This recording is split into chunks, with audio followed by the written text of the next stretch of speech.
Pernikahan pada pandangan pertama, Sakri dan Serenity. Bab 281.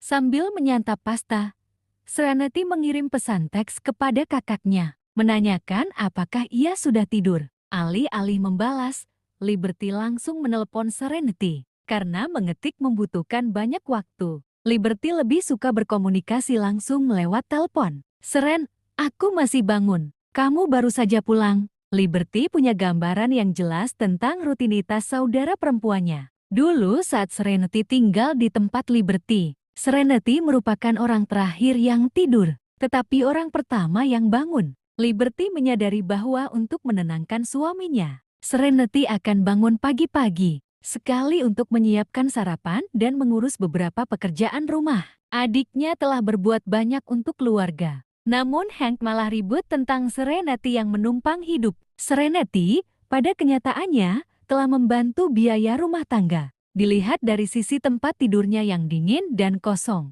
hal itu tidak menjadi masalah lagi bagi Liberty. Yang dipedulikannya hanyalah adiknya. "Ya, aku sedang makan malam."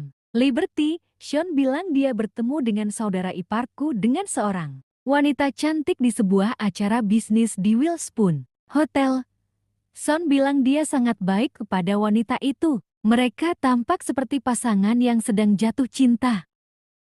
Sean belum pernah bertemu dengan saudara iparku, tapi dia pernah mendengar namanya. Sean pernah bercerita padaku bahwa dia ingat di mana dia mendengar nama itu sebelumnya. Karena Sean mengatakan bahwa pria itu adalah manajer Waltham Elektronik. Kurasa itu kemungkinan besar Hank. Berhati-hatilah dan awasi Hank. Jangan biarkan dia memindahkan semua asetnya. Yang terpenting, lindungi dirimu sendiri. Saat ini sudah terlalu banyak kasus pembunuhan pasangan. Prioritas Serenity adalah memperingatkan saudara perempuannya agar tetap aman. Tidak ada gunanya mempertahankan pria itu jika dia tidak setia. Namun, tidak ada gunanya kehilangan nyawanya karena seorang bajingan yang selingkuh. Sementara telinganya mendengar semua yang dikatakan saudara perempuannya, Liberty tidak bisa berbicara. Liberty telah mempersiapkan dirinya untuk hari ini, karena ia telah menduga bahwa Hank mungkin berselingkuh.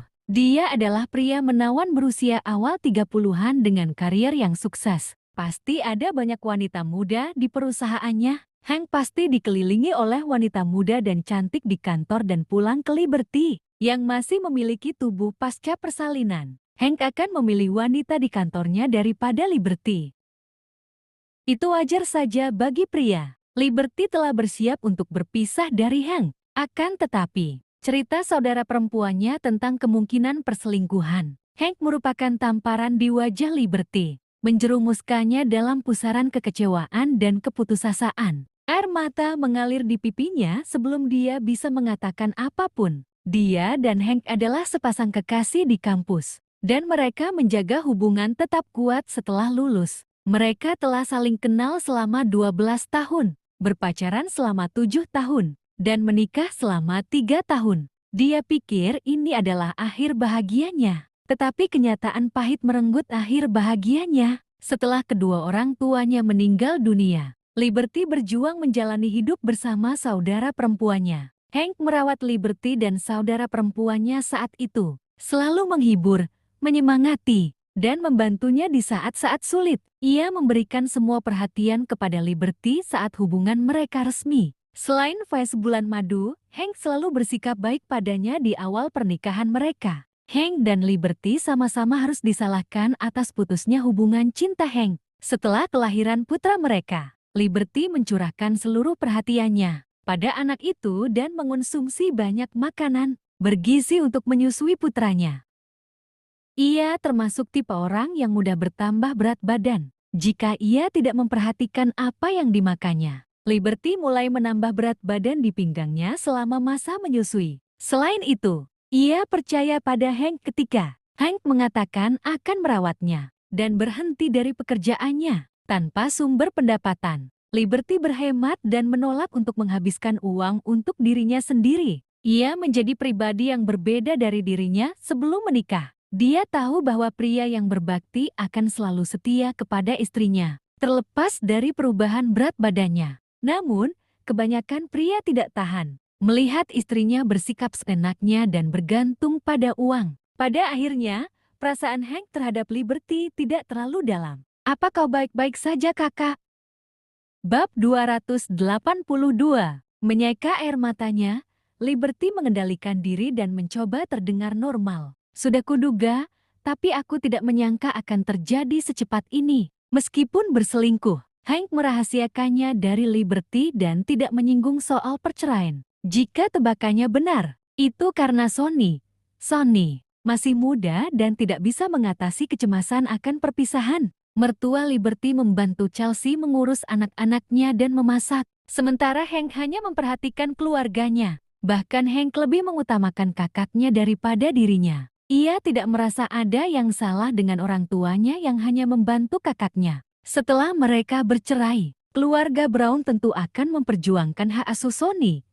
Namun, Hank akan merasa menyesal jika harus membebankan tanggung jawab membesarkan anak kepada orang tuanya. Kecuali Sonny sudah masuk taman kanak-kanak, Hank mungkin menunggu Sonny mulai masuk taman kanak-kanak sebelum meminta cerai. Satu-satunya hal yang bisa dia lakukan sekarang adalah bersikap pasif-agresif padanya. Kakak, sebaiknya kamu tidak usah bicara karena kita belum punya bukti. Sementara itu, kita akan kumpulkan semua bukti yang bisa kita dapatkan. Selain itu, aku hanya memberimu peringatan. Kalau dia mencoba melakukan sesuatu padamu.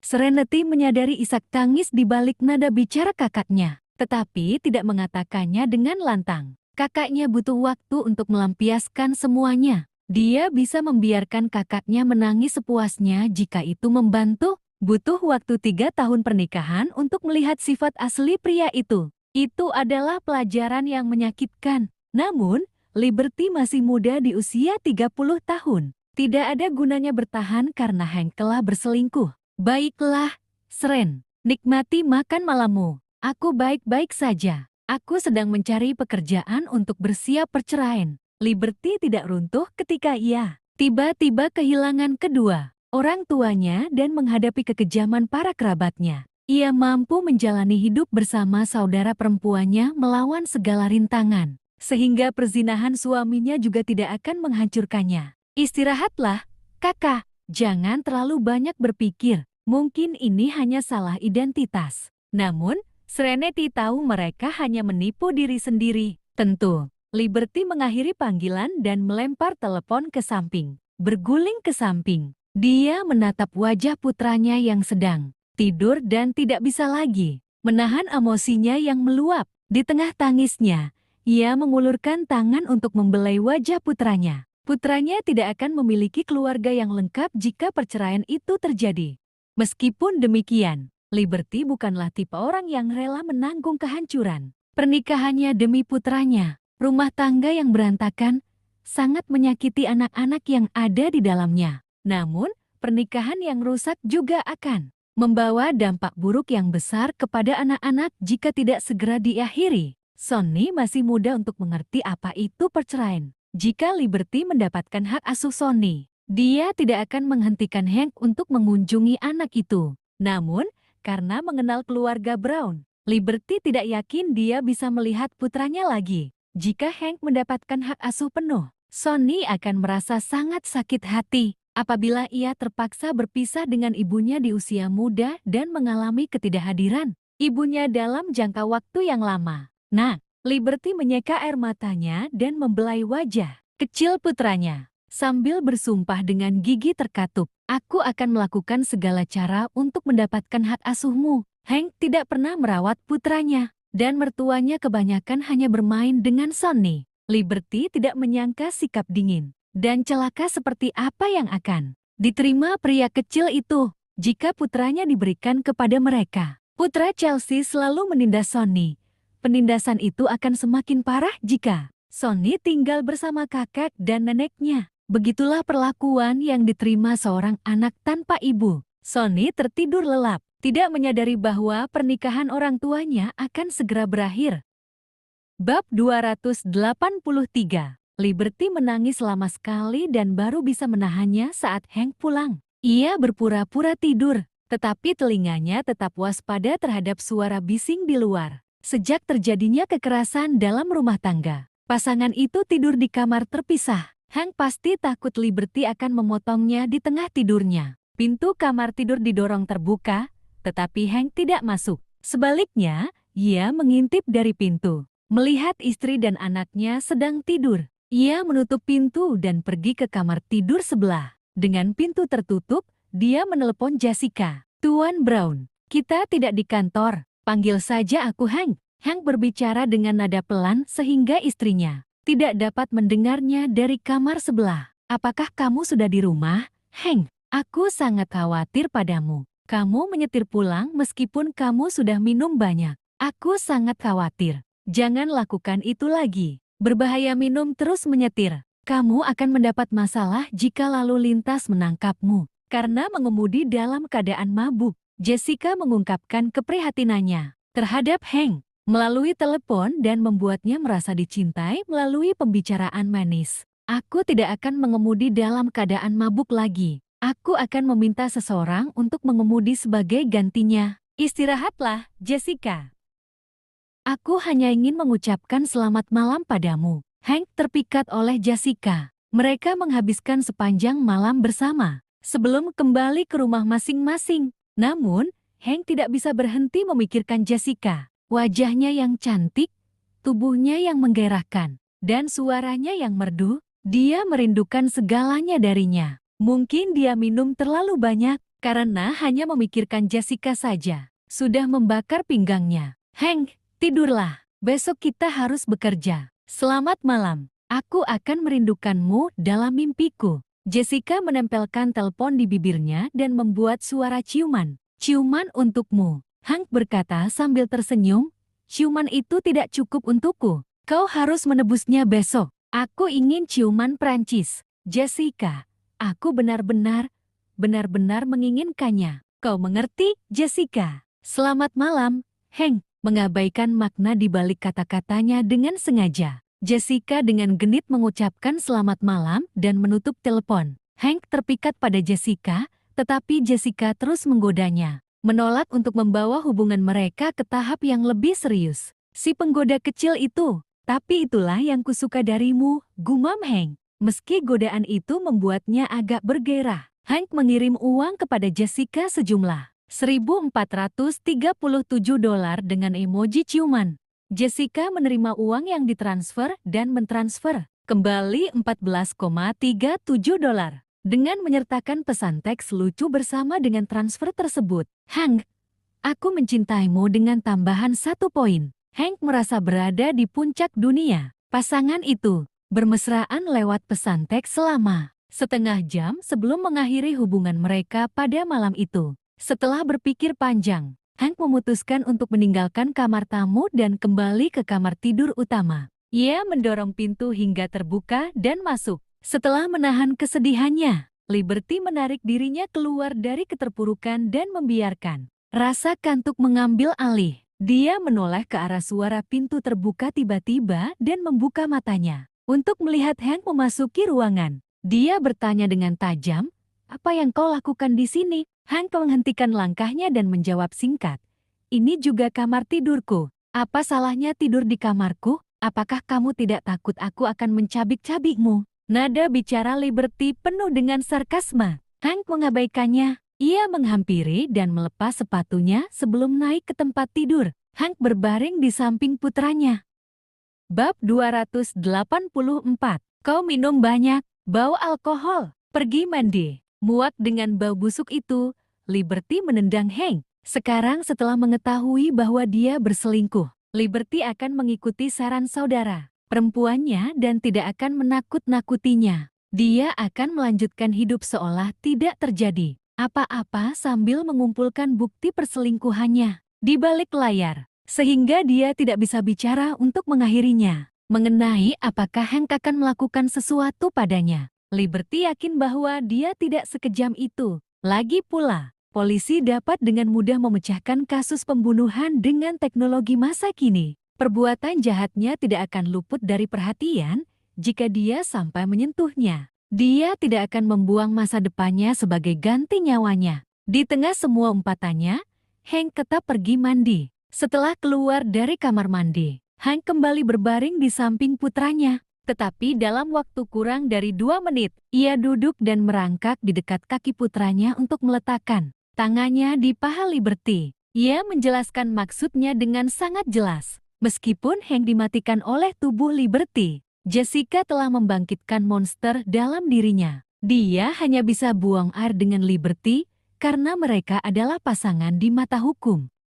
Dulu, Liberty akan ikut bermain setiap kali tangannya menyentuh pahanya. Malam ini, dia hanya menyentuh paha Liberty ketika Liberty memberinya kakinya. Karena terkejut, Hank ditendang dari tempat tidur dan jatuh terduduk. Hank sangat marah. Dia berdiri dan menunjuk ke arah Liberty, hendak marah kepada Liberty. Ketika wanita itu turun dari tempat tidur sambil mengambil sandalnya di lantai, dengan Liberty menyerangnya dan siap untuk berkelahi. Hank tersadar kembali saat ia berlari beberapa blok dengan wanita yang memegang pisau di belakangnya. Tiba-tiba, dia tidak dapat menemukan kata-kata untuk berteriak padanya. "Enyahlah!" Liberty melemparkan sandalnya ke arahnya dan mendesis dengan suara rendah. "Jangan berani-beraninya kamu membangunkan anakku." Hank mengangkat tangannya ke wajah wanita itu saat wajahnya memerah. Namun, dia tidak bisa berkata apa-apa. Akhirnya, dia keluar dengan marah. Liberty menutup dan mengunci pintu kamar tidur.